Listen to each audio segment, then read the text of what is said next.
할렐루야. 오늘 하나님께서 주신 말씀은 마태복음 12장 1절로 22절 말씀입니다. 제가 가진 성경으로는 신약 마태복음 18쪽입니다. 그때 예수께서 안식일에 밀밭 사이로 가실새 제자들이 시장하여 이삭을 잘라 먹으니 바리새인들이 보고 예수께 말하되 보시오 당신의 제자들이 안식일에 하지 못할 일을 하나이다. 예수께서 이르시되 다윗이 자기와 그 함께한 자들이 시장할 때 한 일을 읽지 못하였느냐. 그가 하나님의 전에 들어가서 제사장 외에는 자기나 그 함께한 자들이 먹어서는 안 되는 진설병을 먹지 아니하였느냐. 또 안식일에 제사장들이 성전 안에서 안식을 범하여도 죄가 없음을 너희가 율법에서 읽지 못하였느냐. 내가 너희에게 이르노니 성전보다 더 큰 이가 여기 있느니라. 나는 자비를 원하고 제사를 원하지 아니하노라 하신 뜻을 너희가 알았더라면 무죄한 자를 정죄하지 아니하였으리라. 인자는 안식일의 주인이라 하시니라. 거기에서 떠나 그들의 회당에 들어가시니 한쪽 손 마른 사람이 있는지라. 사람들이 예수를 고발하려 하여 물어 이르되 안식일에 병 고치는 것이 옳으니이니까. 예수께서 이르시되 너희 중에 어떤 사람이 양 한 마리가 있어 안식일에 구덩이에 빠졌으면 끌어내지 않겠느냐. 사람이 양보다 얼마나 더 귀하냐. 그러므로 안식일에 선을 행하는 것이 옳으니라 하시고 이에 그 사람에게 이르시되 손을 내밀라 하시니 그가 내밀매 다른 손과 같이 회복하여 성하더라. 바리새인들이 나가서 어떻게 하여 예수를 죽일까 의논하거늘 예수께서 아시고 거기를 떠나가시니 많은 사람이 따르는지라. 예수께서 그들의 병을 다 고치시고 자기를 나타내지 말라 경고하셨으니 이는 선지자 이사야를 통하여 말씀하신 바 보라 내가 택한 종 곧 내 마음에 기뻐하는 바 내가 사랑하는 자로다. 내가 내 영을 그에게 줄 터이니 그가 심판을 이방에 알게 하리라. 그는 다투지도 아니하며 들레지도 아니하리니 아무도 길에서 그 소리를 듣지 못하리라. 상한 갈대를 꺾지 아니하며 꺼져가는 심지를 끄지 아니하기를 심판하여 이길 때까지 하리니 또한 이방인들이 그의 이름을 바라리라 함을 이루려 하심이니라. 다 같이 함께 하시겠습니다. 그때 귀신 들려 눈 멀고 말 못하는 사람을 데리고 왔거늘 예수께서 고쳐주심에 그 말 못하는 사람이 말하며 보게 된지라. 아멘. 살아계신 하나님의 말씀입니다.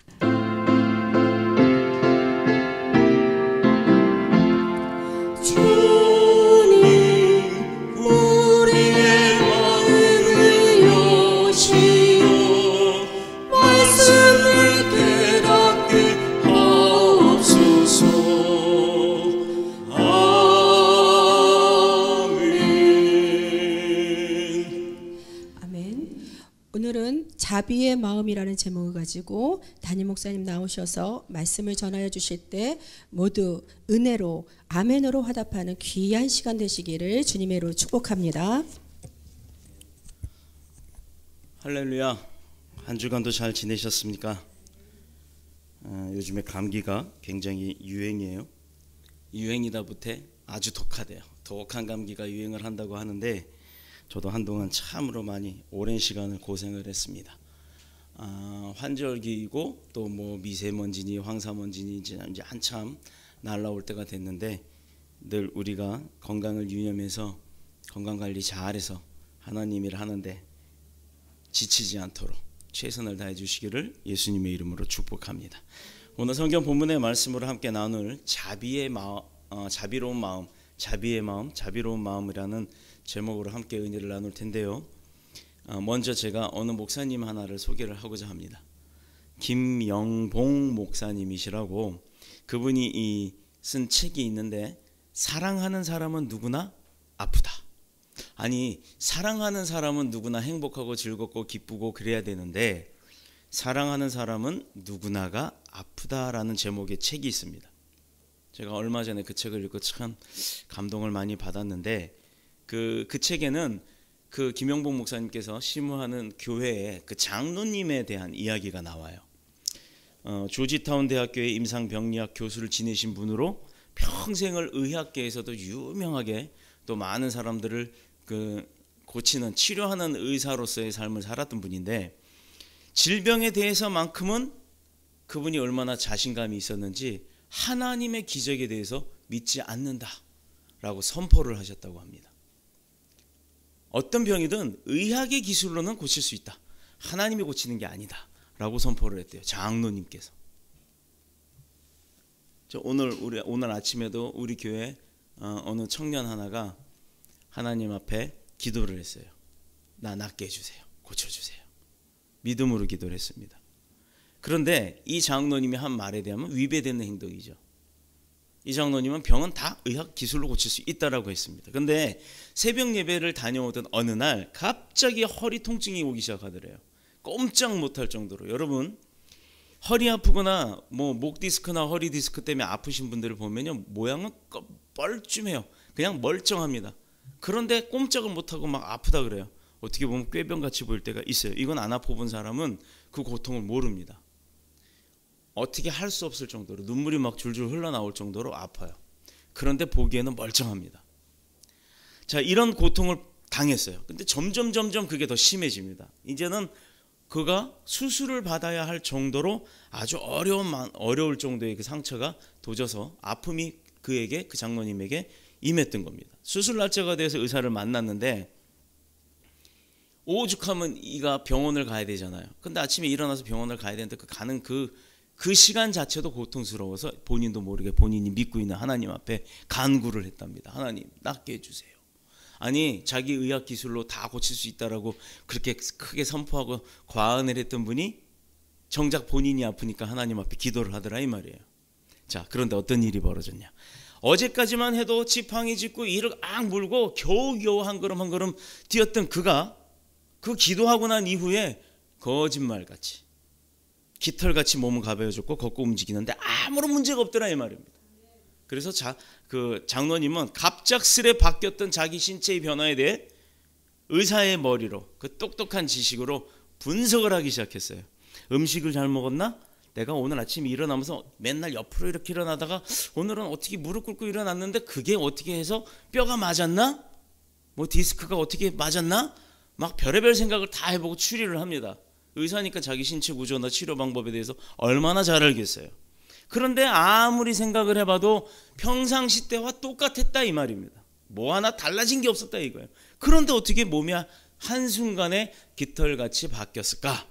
그런데 그가 잊어먹은 게 있어요. 고통 가운데 본인도 모르게 얼마나 아팠으면 하나님 고쳐주세요라고 고백을 했습니까? 그런데 하나님이 그걸 들어주셨다는 얘기예요. 믿고 한 거기 때문에. 오죽했으면. 그래서 여기서 지식이 하나 생기죠 여러분. 내가 고통을 받다가 내가 해결하려고 노력을 하다가 안 돼서 그때 가서 기도하지 말고 이거는 내가 할 수 없는 거다. 빨리 포기하세요. 그러고 나서 매달리세요. 그래야 하나님이 빨리 들어주시고 그 들어주신 가운데 나는 고통이 없다라는 겁니다. 남의 이야기 들을 때 그럴까? 이게 아니에요. 그 안에서 진리를 찾아보세요. 결국 그는 평생 가지고 있던 자기 의학으로 모든 질병은 고칠 수 있다라는 신념을 포기하고 결국에는 하나님의 능력을 믿고 하나님의 능력을 적극적으로 전도하고 증거하고 그 본인의 체험을 기적이 일어남을 간증을 하고 다니는 장로님이 되셨다 이 말이에요. 안 아파본 사람은 몰라요. 저도 허리 때문에 한동안 고생을 해서 병원 가서 주사 받고 뭐 시술을 하면 된다고 그래서 어느 병원을 갔는데 시술을 받는 순간 두통이 오기 시작하더니 15일 만에 결국 차 안에서 운전하다 기절을 해버렸어요. 그게 또 얼마나 감사한 줄 아세요? 학원차 하면서 아이들 태우고 있다가 그랬는데 한 5분 정도로 기절을 해버렸습니다. 신호대기에서. 내리막길 신호대기 좌회전 하려고 좌회전 신호 기다리고 있다가 기절을 해버렸는데 아이들이 왜 안 가요 하고 흔들어 깨우는 바람에 일어났는데 그때까지도 감사한 건요. 발이 안 풀려서 브레이크를 밟고 있더라 이 말입니다. 기아도 들어가 있는데. 생각해 보세요 여러분. 기절하면서 다 모든 걸 내려놔 버렸으면 차가 어떻게 됐겠습니까? 마주 올라오는 차들 가속해서 올라오는데 갖다 들이받았죠. 그런데 그런 가운데도 하나님이 지켜주시더라 이 말이에요. 그래서 제 차의 오른쪽 조수석은 항상 예수님 자리라고 비워놓는 겁니다.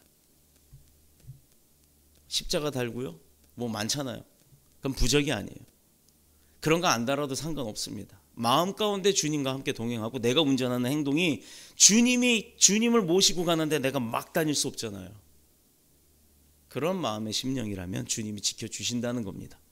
그런 사고를 당하고 결국은 병원에서 치료받다 안 돼갖고 어떻게 했어요? 응급실로 갔더니 큰 대학병원에서 뭐라고 하느냐, 저 지금 내일 토요일이고 주일날 예배도 드려야 되고 교회에서 하는 일이 있어서 주일날 예배 드리고 월요일날 들어와서 입원하면 안 되겠습니까? 의사가 하는 말, 당신 지금 나가다 쓰러져서 머리 어딘가 툭 부딪히기만 해도 뇌 파열로 죽을 수 있습니다. 당신 뇌를 보호해 줄 수 있는 뇌수가 당신 머리 안에는 한 방울도 없습니다. 그래서 지금 두통이 그렇게 심한 겁니다. 그런데 어딜 간다고요? 못 갑니다. 입원하세요. 그날로 입원해서 거의 보름 이상을 입원을 해 있었어요. 그 정도로 심각한 상황이었는데도 불구하고 저는 몰랐더라 이 말입니다. 그런데 의학을 알았던 이분이 얼마나 그 지식을 많이 알고 있을까요? 그런데 그분조차도 하나님 앞에 구하고 고침을 받고 나니 그 놀라운 기적의 역사를 의사가 증거를 하고 다녀요. 근데 그 의사가 어떤 의사였다고요? 하나님이 고치는 게 아니라 모든 질병은 의학 기술로 고칠 수 있다라고 선포했던 사람이, 그 유명했던 의학 박사가 결국은 하나님이 고치셨습니다라고 증거하고 다녔다라는 겁니다. 세상에 의학 기술로 못 고치는 거 많아요. 많습니다. 그거 고칠 만큼 기술이 발전하고 의학 기술이 발전돼서 고쳐나는 백신이 나오기 시작하면 또 다른 못 고치는 질병이 발생을 해요. 여기서 영적 진리를 우리는 볼 수 있습니다. 사탄은요, 하나님의 백성으로 태어나서 워낙에 하나님의 백성으로 살아야 될 우리들에게 고통을 주기 위해서 끊임없이 바이러스를 발견하고 끊임없이 바이러스를 내성을 키워서 슈퍼바이러스, 박테리아 이런 것들을 만들어냅니다. 그런데 하나님은요, 우리에게 지식을 주셔서 인간의 노력으로 고칠 수 있는 백신을 만들기도 합니다. 그런데 그게 늦어요. 맨날 뭔가 사건이 터지고 만들어지고 난 다음에 고쳐나가기 시작하는 게 이게 인간의 습성이라, 우리 속담에도 소 잃고 외양간 고친다고 합니다. 소는 이미 누가 도둑질해서 훔쳐갔는데 미리 보수를 해서 훔쳐가지 못하게끔 튼튼하게 우리를 만들어 놓으면 얼마나 좋습니까? 그런데 인간은 그 지식이 없다는 거예요. 사탄이 인간보다 똑똑해요. 그렇기 때문에 인간을 끌어내리려고 인간이 생각지 못한 방법들을 가지고 유혹을 합니다. 그때 인간들은요, 거기 끌려가요. 안 끌려가는 사람은 고쳐내려고 약을 만들고 법을 만들고 합니다. 그런데 이미 그동안 많은 사람들이 끌려간다는 얘기예요. 그런데 하나님이 더 능통하신 분인데 왜 그 백성들이 끌려가게 내버려 두실까 하는 의문이 생길 수 있죠. 그 또한 하나님의 뜻입니다. 몇 사람의 희생이 됨으로 인해 수많은 사람들이 깨닫고 주님 품으로 돌아올 수 있기 때문에요. 왜? 하나님은요, 우리를 못 살게 힘들게 하시는 분이 아니시라는 겁니다. 여기서 말하고자 하는 것은 하나님께서 기적적으로 역사하시고 치료도 하시고 또 원래 하나님의 그 부드러운 손길 가운데 우리를 보호하신다는 것, 그것을 증거하고 싶은 거예요. 이 의학 박사였던 분도, 장로님도 그 이야기를 하셨던 거고, 그 역사를 김 목사님께서는 사랑하는 사람은 누구나 아프다라는 그 책을 통해서 이야기를 하고 있습니다. 우리는요, 하나님 앞에 도움을 청할 때가 많죠. 어떨 때 청합니까? 분명히 여러분도 겪어봤고 저도 겪어봤습니다. 불가항력, 내가 하지 못할 때, 내가 할 수 없을 때 나보다 더 강한 자에게 도움을 청하게 돼 있어요. 어렸을 때 아이가 자기가 뭘 들지도 못하고 뭘 꺼내지 못한다면 어떡합니까? 나보다 큰 어른, 형이나 누나나 아니면 엄마나 아빠한테 뭘 도와달라고 얘기를 해서 그때 도움을 받지요. 근데 엄마나 아빠들은 분명히 높은 곳에 있는 것도 꺼내고 무거운 것도 들어줍니다. 나는 못하는 걸. 그런데 엄마 아빠가 못하는 게 있어요. 그 엄마 아빠들이 못하는 것, 그 어른이 되어서도 못하는 게 있습니다. 그건 누구한테 구합니까? 우리를 불행하게 만드는 사탄한테 구하는 게 아니라 우리를 행복하게 만들고 도와주시려고 자비로운 마음으로 우리를 돌보시는 하나님 앞에 구하는 겁니다. 그래야 우리가 살 수가 있어요. 우리가 하나님께 도움을 청할 때 어떤 효과나 어떤 결과들을 기대하면서 우리가 기도라는 것을 통해서 하나님 앞에 요청을 합니다. 그런데 여러분, 기도해 보셔서 알지만 즉시 그 응답이 일어나나요? 기도하고 예수님의 이름으로 믿으며 기도합니다, 13억 주세요, 13억 뚝 떨어졌나요? 아니잖아요. 분명히 우리가 거기에 토를 하나 달아요. 믿는 건 확실합니다. 구한 것도 확실합니다. 주님이 해주실 것도 확실합니다. 그러나 내가 원하는 내 생각대로 내가 필요한 그때가 아니라 하나님이 보시기에 합당한 때, 13억 지금 딱 떨어지면 13억 가지고 더 급한 거 쓰죠. 건물 안 사요. 그런데 더 급한 거 없이 건물 살 때가 됐을 때 하나님이 주신다는 겁니다. 그래서 카이로스의 때를 우리는 기다리는 겁니다. 하나님의 때예요. 크로노스, 우리만 마음대로 작정한 우리의 시간이 아닌 하나님의 시간대에 우리가 기도하고 이뤄주세요. 다만 아버지 나 많이 힘드니까 그 시간을 좀 땡겨주실 수 있도록 나에게 지혜를 주셔서 내가 아버지 뜻이 뭔지를 알고 빨리 그 길로 걸어가게 나를 도와주세요라고 간청하는 겁니다.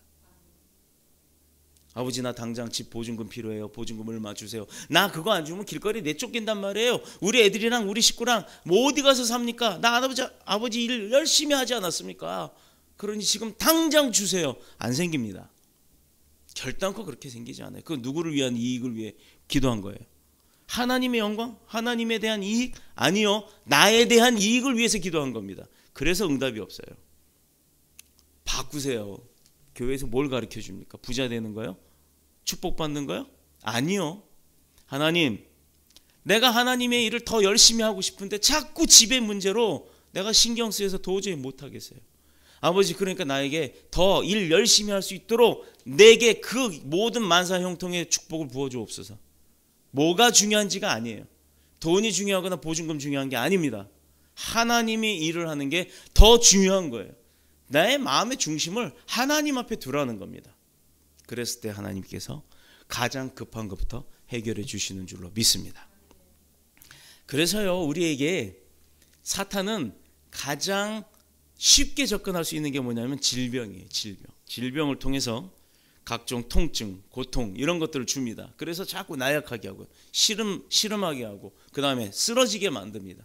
그래서 하나님 일 못하게 만들어요. 저희가 목요일 날마다 찬양을 하러 올라갑니다. 서울로. 우리가 계속해서 목요 사역을 위해서 기도를 하고 있는지 거의 한 1년이 되었어요. 근데 이제 그 하나님의 뜻이 보여지기 시작합니다. 어떤 일을 할지 몰라요. 아버지 그냥 목요일 날짜에 뭔가 하라고 하시니까 하겠습니다. 근데 그게 뭔지 몰라요. 영성 있는 기도회인지 무슨 회인지 뭔지 모릅니다. 그런데 아버지 하라고 하시니까 기도합니다. 그때가 속히 오게 해주세요 라고 해서 우리가 내내 기도했습니다. 그런데 이번 목요일 날 또 어제도 제가 전북의 전북 미랄 창단식에 갔다 왔습니다. 우후죽순으로 지금 대한민국에 찬양의 붐이 일어나기 시작했어요. 미국에서도 오고 뭐 베트남 호치민 거기서도 오고요. 전북에 4사람, 할머니 4사람, 그리고 거기 교회 목사님 한 분 해서 총 5사람의 팀이 생기는데 그 팀 창단하는 걸 축하하려고 전 세계에서 모여왔습니다. 115명이요. 왜 그럴까요? 그거 고작 우리가 보기에는 시골 논두렁의 한가운데 있는 진짜 주변에 아무것도 없어요. 가니까 교회 하나 떨렁 져놨는데 논길 따라서 다니던 그 교회가 어느 날 갑자기요 구청에서 나와서 도로를 뚫어놨더라고요. 어제 가보니 45인씩 큰 버스도 들어올 수 있을 만큼의 도로가 뚫렸습니다. 교회 앞으로. 그 교회 갔습니다. 그쪽 팀 보니까요 반은 한 8명 9명 정도 서서 찬양을 하는데 그 반은 서울에서 내려가서 가리키시던 분들이에요. 서울서 매주 전북 고창까지 내려가서 가리키시고 올라오시는 거예요. 근데 그분들 누가 사례비 줘요? 아니요. 그분들 직장이 있어요. 그분들 직업 있는 분들이에요. 가정주부이기도 하고 거기 지휘하시는 집사님은 가정주부예요. 또 거기 가서 찬양 베이스 해주시는 분은요 건축사무소의 직원이에요. 사장님도 아니고. 또 그 팀을 유지하기 위해서 기도해 주시고 그 찬양의 지휘의 모든 것들을 가르쳐 주시는 장로님은요 물론 그분도 사업하시는 분이시지만 사업하는 사장님이 자기 일 내팽겨주고 회사 직원들한테 맡겨놓고 그렇게 돌아다니는 게 쉬운 게 아닙니다. 3월 달엔 저희도 물론 갈 뻔했었습니다만 신학기라는 문제 때문에 중복되는 부분이 있어서 저희는 포기하고 못 갔는데 일주일 동안 중국에 가서 찬양을 가르쳐 주시고 오신 분들이에요. 누가 월급 줘요? 아니요. 비행기값, 모든 일정, 체제, 심지어 가서 가르쳐주면서 그분들 밥 사주는 것도 본인들 자비량으로 합니다. 이게 미랄입니다. 우리가 늘 기도 끝에 광고 시간에 기도하는 팀이 있죠. 월드 미랄 선교 합창단, 서울 미랄 선교 합창단. 그들이 하는 일이 바로 그겁니다. 어디 가서 무대 서서 드러나는 모습 때문에 아니요. 어제 갔는데 나중에 제가 동영상을 이제 편집을 하는데 해서 유튜브에 올려놓으면 교회 홈페이지에다도 링크해 놓겠습니다. 보세요. 형편없는 교회죠. 아름다운 교회입니다. 근데 그렇게 세상 사람들이 말하는 합창단들이 그 수많은 백몇십 명이 한꺼번에 설 수 있는 그런 공간이 아니에요. 얼굴 안 드러나도 사람들 서 있는데 그 뒤에 숨어져 있어도 아무 문제가 없습니다. 왜? 앞에 보는 사람들, 손님들이요. 딱 세보니까 15명 와 계세요. 15명 와 계시는 그 지역 주민들 와 계시는데 2층 유아실에는 아이들 한 10명이서 막 신나서 춤을 춥니다. 그런데도 얼마나 큰 감동이 있었고 눈물이 흘렀는지 몰라요. 여러분, 보여지는 게 다가 아니라는 겁니다. 그들이 드리는 찬양은 하나님 앞에 드리는 찬양이 맞더라고요. 우리 교회도 그런 찬양을 드립니다. 우리 교회도 그런 예배를 드립니다. 사람이 많고 적고 교회가 크고 작고 아무 문제 없어요. 그냥 주님만 계시면 됩니다. 그 주님이 다 알아서 해결하십니다. 점점점 부흥이 돼서 더 많은 사람들이 함께 그런 믿음으로 주님을 섬겨나가는 그런 교회가 되기를 예수님의 이름으로 축복합니다. 이 책에서도 분명히 성도들의 질문이 나와요. 사실 우리 자신들도 가만 생각해 보면 기도가 무슨 소용이 있냐 하고 느낄 때가 없지 않아 있습니다. 열심히 기도했는데 도그려 직장을 잃어버리게 되고 또 자녀 입학 시험을 위해서 그렇게 기도를 새벽에 쌓았는데도 불구하고 떨어지는 경우도 있고 또 가족의 질병을 위해서 눈물을 흘리며 기도했는데 결과는 그 반대가 돼서 소천을 하는 경우도 있고 뭐 이루 말할 수가 없습니다. 그럴 때 우리는 시험이 들기도 하고 쓰러지기도 하고 좌절이 되기도 합니다. 사실 우리 교회의 경우도요 굉장히 쉬운 경우는 아니에요. 교회 부흥을 위하여 기도하면 오히려 그나마 있던 사람들도 떠나가고 그랬습니다. 교회 선포하고 짓겠다고 했더니 그나마 35인승 학원에 가보세요. 학원의 작은 냉장고 위에 보면 밥솥이 있어요. 그 밥솥이 몇 인분인가 한번 옆에 이렇게 보면 35라고 써 있어요. 35명이 먹을 수 있는 밥솥입니다. 그걸 왜 샀을까요? 왜 식판도 샀을까요? 우리 교회는요 다 준비되어 있어요. 사람만 오면 됩니다. 식사할 것도 준비가 다 돼 있고 식판도 다 준비가 돼 있어요. 왜 그렇게 준비가 됐는데 교회를 설립할 때는 아무도 없었나? 왜요? 왜 그럴까요? 그것도 어떻게 보면 시험거리입니다. 그런데 시험 들지 않았어요.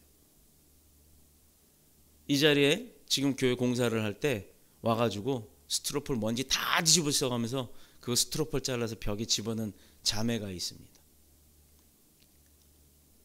그 자매는 알 거예요. 교회를 만들어가면 추운데 그 속에서 앉아가지고 더워요. 괜찮아요. 안 힘들어요. 먼지 있는데 마스크 써라. 괜찮아요. 먼지 먹어도 돼요. 뭐 맨날 밥만 먹나? 먼지도 먹어요. 그런 믿음으로 교회를 만들었어요. 같이. 하나님이 얼마나 이뻐하실까요? 자, 그런데 그렇지 않은 사람들은 어떨까요? 떠나간 사람들은요. 그분들 소식이 종종 들려옵니다. 삶이 기뻐지고 행복해지고 윤택해졌다면 정말 고맙고 감사할 겁니다.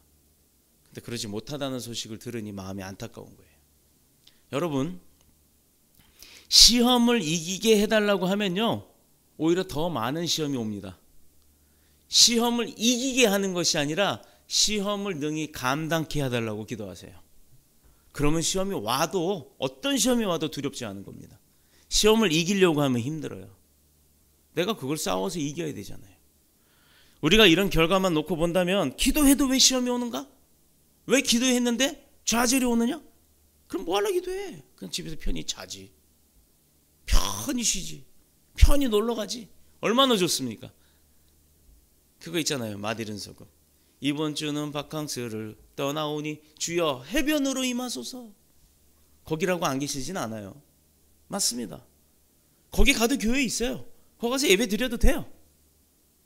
예배만 드리면 되니까.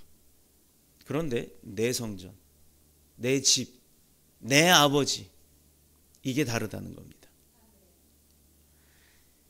지금쯤 벌써 교회가 만약에 그런 사람들만 시험 들고 막 그랬다 그러면 그게 사탄의 계략이 다 넘어가 버리는 거예요. 그렇다 그러면 지금 교회는 이 세상에 있을 수가 없는 겁니다. 교회라는 게 있을 이유가 없잖아요. 함께 신앙생활을 하던 사람이 다 흩어지고 우리 교회가 벌써 올해로 햇수로는 3년, 교회 설립으로는 2년 차입니다. 2년 전에 교회 설립하고 이곳에 몇 명이 있었는지 아세요? 그런데 지금 몇 분이 예배를 드리십니까? 얼마만큼의 부흥이에요. 저는 얼마나 감사한지 몰라요. 해가 가면 갈수록 더 많게 그 배의 배수가 아니면 나가서 헥토리알의 숫자가 아시죠? 헥토리알? 갑자기 수학 나오니까 머리가 지진이 나기 시작해. 그렇게 부흥이 되기를 저는 소망합니다. 그런데 그런 이유가 뭘까요? 그렇게 함께 걸어오는 멤버들, 그들이 아직까지도 여기 지키고 있는 멤버들, 공사할 때 있던 사람들, 그 먼지 다 뒤집어 썼던 멤버들이 아직도 이 자리 지키고 있는 이유는, 그렇다고 아직도라고 했다고 떠나는 얘기가 아닙니다. 그 이유가 뭘까요? 그 이유가 왜일까요? 다름 아닌 이곳에 임하시는 그 주님의 자비로운 손길, 자비로운 마음이 내게 임하는 걸 알기 때문이에요. 알기 때문이에요. 물론 주님의 손길은 어딜 가도 있습니다. 그러나 내 집안에 아버지, 내가 함께했던 내 집, 내 아버지 집안에서 임하는 그 자비로운 손길은 다른 데서 겪는 자비로운 손길과는 다르다라는 거예요. 여러분들 아침이 됐든 저녁이 됐든 예배드리러 이곳에 내려올 때 저 문을 열고 철문을 탁 열고 들어올 때 이 안에 누군가가 있으면 왜 그렇게 행복한지 몰라요. 그러면 이 안에 누군가가 없으면, 반대로 얘기하면, 뒤집으면 안 행복하다는 얘기로 들리죠. 그런데 그렇지 않습니다. 아무도 없어도 행복합니다. 그때부터는요, 세 번째 저에게 주셨던 곡이에요. 텅 빈 성전의 고백이요. 이제 곧 그것도 음반으로 노래를 녹음을 할 건데, 아무도 없는 성전에 왔을 때 외롭거나 쓸쓸거나 슬픈 게 아니더라 이 말입니다. 왜? 어떻게 내가 기도를 하든 울고불고 뭐 발광을 하든 뒤집어지든 뭐를 하든 그 기도를 온전히 하나님이 다 듣고 계시더라 이 말이에요. 그래서 행복하더라 이 말입니다. 우리의 뜻대로 되지 않았지만 우리 삶 속에는 늘 주님의 자비로운 손길이 함께하고 있음을 잊지 마시길 축복합니다. 오늘 본문을 보면 예수님의 제자들이 안식일에 밀밭 사이로 가다 밀을 따먹었어요. 잘라서 그냥 깎아 먹어버렸어요. 밀 실제로 보신 적 있나요? 보리처럼 생겼습니다. 쌀처럼 생겼는데 쌀은 익으면 고개를 이렇게 숙이잖아요. 그리고 쌀은 쌀알만 보입니다. 그런데 보리나 밀은 쌀알 가운데 이렇게 삐죽삐죽한 실 같은 게 이렇게 좀 나와 있어요. 보리는 한참 요맘때 지금 크고 있을 것이고 밀도 거의 그렇습니다만 얼핏 봐서는 보리나 밀이나 구분이 잘 안 돼요. 그런데 그 밀 이삭을 뚝 잘라요. 위에 솔가지처럼 나와 있는 부분만 뚝 잘라서 모닥불 피워놓고 모닥불에 슬쩍 넣었다가 이렇게 대충 굴리다가 탁 끄집어내서 새까마지죠. 그걸 까다가 까지지는 않으니까 그걸 털어서 후후 부른 다음에 알갱이를 갖다 입에 넣고 먹으면 정말 맛있습니다. 정말 어렸을 땐 그렇게 많이 먹고 자랐습니다. 또 이 얘기하면 나이가 한 6, 70 된 것처럼 들릴 거예요. 6, 70대에 연배 되시는 분들은 아마 아실 겁니다. 저도 그렇게 해봤어요. 제 나이는 어려도. 왜냐하면 제가 살던 곳이 워낙에 깡촌이어서 먹을 게 없어서 그렇게 먹고 자랐습니다. 그런데 중요한 거는 우리가 지금 그렇게 먹으면 아무 문제가 안 되지만 이 성경 본문에서는 안식일 날 그렇게 먹었다고 해서 난리가 난 거예요. 왜? 율법자유자들, 유대인들은 율법적으로 살았기 때문에 그런 걸 먹으면 안 돼요. 그래서 주일날은 아직도 고신 쪽은 뭐 물건을 사러 가도 안 되고 뭘 사 먹어도 안 되고 외식을 해도 안 되고 또 그런 걸 지키는 분들이 있죠.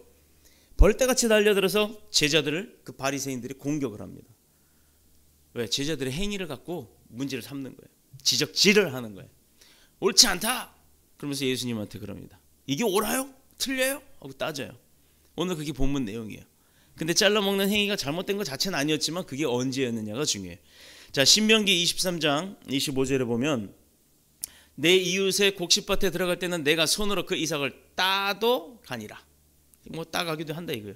그러나 내 이웃의 곡식밭에 낫을 대지 말라 이거예요. 그냥 손으로 할 수 있는 거는 솔직히 몇 개 안 되잖아요, 그죠? 그런데 낫으로 한다는 건 광주를 쥐고서 그냥 퍽 빼버리면, 여러분 여기서 낫이라고 할 때 우리랑 낫이 좀 달라요. 우리는 손으로 쥐고서 손에 드는 이렇게 기역자로 된 걸로 픽픽 베잖아요. 그러니 한 움큼밖에 못 뺍니다. 그런데 이스라엘의 낫은요, 긴 나무떼기 끝에 커다란 날이 달려 있어서 이렇게 쥐고서 휘휘 그냥 우리 그 눈 올 때 쓰는 그 큰 빗자루처럼 그렇게 하기 때문에 한 번 베면 어마어마한 양이 잘라져 나갑니다. 이 바리새인들이 문제 삼은 것은 이삭을 따는 행위가 아니라 평일이 아닌 안식일에 그랬다. 그게 문제다 이거예요. 안식일엔 노동하면 안 되는데 왜 예수님의 제자면 잘할 텐데 하나님의 제자들이라면 왜 당신들은 그걸 어기느냐. 내 눈에는 당신들이 틀렸다. 예수님 어따구로 가르쳐놨길래 그렇게 제자들이 행동하냐. 여러분, 더뉴스 복음교회 성도 맞죠? 아멘? 안 하신 분은 성도 아닌가 봐. 여기 되게 많은 분이 계시는데 뭐 한두 분 앉아 있는 것처럼 들려. 다시 한번 물어볼게요. 여러분, 더뉴스 복음교회 성도 맞죠? 아멘. 그러면 하나님의 제자 맞죠? 그런데 여러분들이 나가서 남의 집 대문 여는 데다 차를 딱 갖다 대놔요. 나 급하다고. 그래서 안에서 나오는데 아유, 이게 안으로 당기는 문이면 얼마나 좋아. 바깥으로 미는 문이야. 문을 열고 나가야 되는데 차에 떡 닿아가지고 문이 안 열려요. 그런데 이렇게 보니까 안에 성경책 있고 십자가 달려 있어요. 그럼 누가 욕먹어요? 예수 믿는 것들이 젖따위라고, 교회 다니는 것들이 젖따위라고. 그런데 그 앞에 보니까 더뉴스 복음교회 주보가 딱 얹어져 있어요. 이 더뉴스 복음교회 목사가 어떤 놈이야, 이 소리를 듣게 됩니다. 이 더뉴스 복음교회 목사 누구야, 어떤 놈이야, 이거는 감사해요. 근데 예수 믿는 것들이 이따위냐고, 이거는 정말 마음 아픈 겁니다. 여러분, 죄는 내가 짓고 욕은 아버지가 먹게 하지 마세요. 물론 우리 교인들은 다 그러지 않는다는 거 압니다. 유대인의 전통에는 안식일에 하지 말아야 될 거 39가지가 있었고, 그 39가지 중에 하나 먹지 말아야 돼. 일을 하지 말아야 돼요. 불 피우지 말고, 여행하지 말고, 악을 행하지 말고, 뭔가 이렇게 사고 주고받고 하는 그런 상거래 하지 말라. 이런 게 모든 사계명인 안식일에 범하면 안 되는 내용들이에요. 그런데 바리새인들이 예수님을 공격한 내용이 뭐예요? 3절 이하에 기록된 다윗과 그에 관한 병사들이 제사장 이외에는 먹을 수 없는 성전의 진설병을 먹은 것을 예로 이제 얘기를 하십니다. 둘째는 제사장은 안식일에도 성전 안에서 일을 할 수 있다라는 것. 일을 해야 되잖아요. 예배를 드려야 되기 때문에. 그것, 그리고 이 두 가지는 하나님의 율법의 말씀에 비추어 보면 분명히 하지 말아야 되지만 예외적으로 해도 되는 거란 말이에요. 근데 그거를 죄로 적용을 하지는 않았잖아요. 분명히 주님도 그걸 예로 들고 하신 얘기가 있어요. 율법이 맞다. 그러나 너네가 알고 있는 율법이 틀린 게 아니다. 그러나 그 율법 가운데도 분명히 예외적인 것은 있다. 그래놓고 비유를 합니다. 너가 사랑하는 순종이가, 저한테 그러세요. 너가 사랑하는 순종이가 네가 이렇게 데리고 어딜 갖다 놔뒀는데 얘가 갑자기 개천에 빠져갖고 떠내려가고 있다. 그러면 너는 안식일이니까 잘 가라 이러고 말 거냐? 네가 그렇게 사랑하는 순종인데 어떻게 할 거냐 했더니 당연히 들어가서 건져 오지요. 바로 그걸 얘기하십니다. 도망 다니다가 먹지도 못하고 마시지도 못한 상태에서 이렇게 그러면 굶는다 그러잖아요. 그럼 굶어 죽기 직전, 아사 직전에 이루고 말았던 사울이 있었어요. 병사들이 추적을 당해서 사울이 그렇게 도망을 다닌 적이 있습니다. 잠깐 피하여 숨은 곳이 어디였냐면 거룩한 성전 성막이었어요. 그때 제사장이었던 아히멜렉이라고 하는 제사장이, 그러니까 목사님이 그 줄임배를 채워주기 위해서 제단에 올라갔다가 어저께 놨던 그 제단의 음식들이 아니라 오늘 새로 이제 예배 때문에 갖다 놓은 음식이 있었어요. 그걸 가져다가, 그 떡을 가져다, 진설병을 가져다가 사울에게 줍니다. 그거 먹으면 어떻게 돼요? 원래는 하나님이 저주를 받아 죽어요. 하나님의 거잖아요. 하나님의 거를 제사장도 예배가 끝난 다음에 먹게 돼 있는데 제물로 드려진 거를 사울에게 줍니다. 어떤 일이 벌어졌어요? 사무엘상 21장 1절에서 6절의 내용입니다. 제단에 올려졌다가 새 것으로 대체되어져 내려온 떡을 그에게 줬어요. 그것을 가리켜 성경 어디에서 누구나 그 어느 누구도 그것을 가리켜서 모세의 율법을 범한 거다라고 생각하지 않았어요. 왜일까요? 더 거룩한 음식을 도망자에게 주었는데,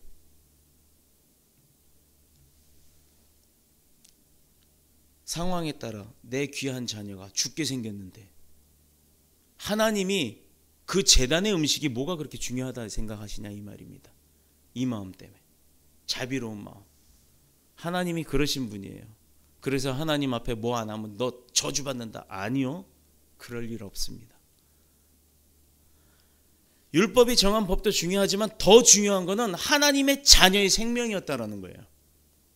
그래서 세상 법정에도 이렇게 뭐 재판을 하고 이렇게 땅땅땅 선고를 할 때 정상 참작이라고 하는 게 있어요. 본문을 자세히 들여다보면 바리새인들의 안식일 문제 갖고 예수님 앞에 걸고 넘어졌지만 근본 문제는 다른 데 있었다는 거예요. 원리도 중요하고 살아가는데 그 규칙도 중요하고 법도 중요합니다만 더 중요한 거는 그 안에서 찾을 수 있는 하나님의 자비하심이에요. 예수님은 7절에 나는 자비를 원하고 제사를 원치 아니하노라. 제사보다도 중요한 건 자비로운 마음이란 얘기예요. 그래서 우리 교회가 또 이 얘기했다고 다 빠지라고 또 그런 얘기는 아니에요. 최선을 다해서 예배 섬기는 게 가장 우선입니다. 그러나 불가항력적으로 예를 들어서 가람이가 얼마나 감사한지 몰라요. 공무원 시험을 봐야 돼요. 정말 인생에 있어 중요한 시험입니다. 그래서 우리가 7일 날을 위해서 계속 기도를 하는데 7일이 그나마 토요일이잖아요. 얼마나 감사해요. 제가 방통대를 다닌 적이 있어요. 일본 선교를 하기 위해서 일본에 대해서 배우기, 일본을 못해서가 아니라 일본을 더 정확하게 알고서 그 나라를 선교하기 위해서 방통대 일본학과를 2012년에 등록을 했습니다. 그런데요, 일반인들이 직장 생활하고 공부를 하는 곳이다 보니까 시험을 봐야 되는데 무슨 통신학교라고 해서 뭐 인터넷으로 시험 보는 게 아니에요. 학교를 가요. 인하대 그 과학관을 가가지고 시험을 봅니다. 근데 꼭 주일이에요. 꼭 주일날이에요. 주일 예배를 범해야 돼요. 똑 시간도 9시입니다.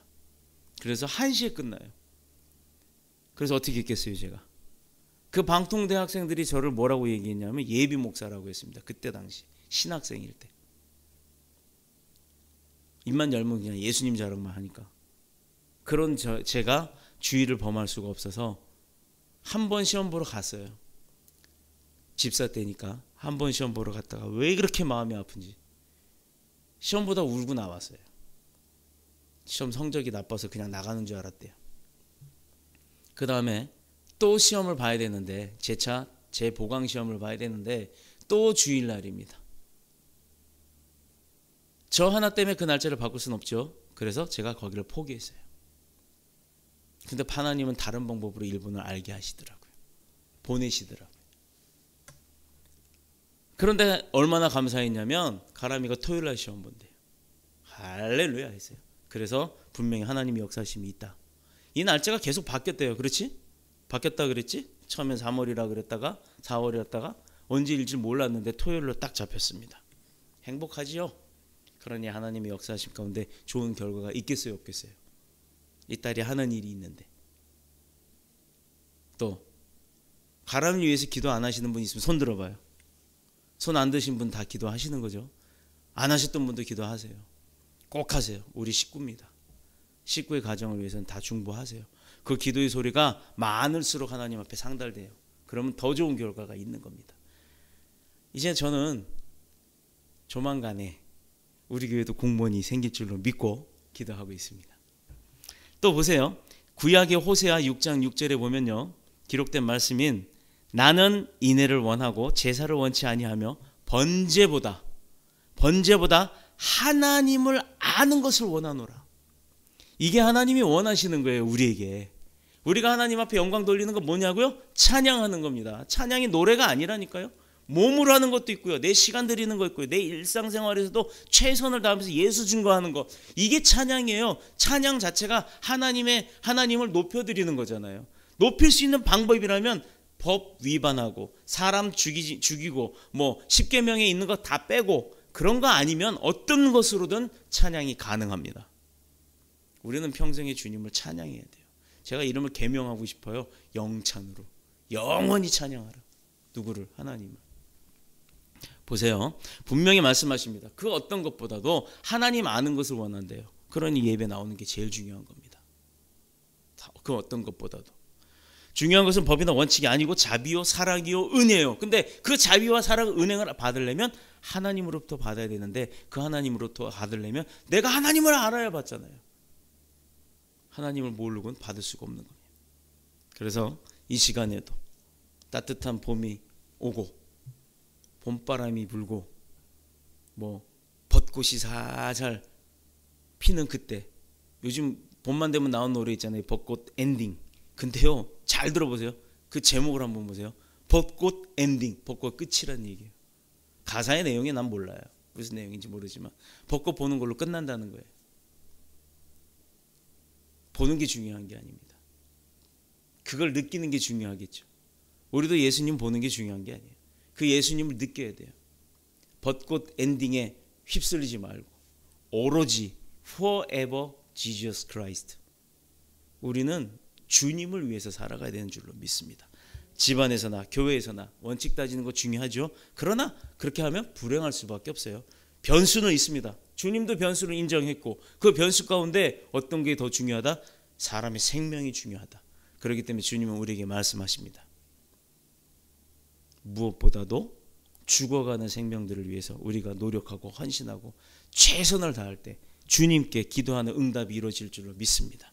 모든 것은 주님의 뜻 가운데 있고 주님의 은혜 가운데 있고 또 주님이 우리에게 주시고자 하는 그 자비로운 마음 가운데 있어서 우리가 그런 주님의 자비로움 가운데 누리고 살 수 있는 축복의 저와 여러분이 되시기를 그리스도이신 예수님의 이름으로 축복합니다. 그리고 행복한 제자들이 되시기를 축원합니다. 기도하겠습니다. 주의 집에 영광이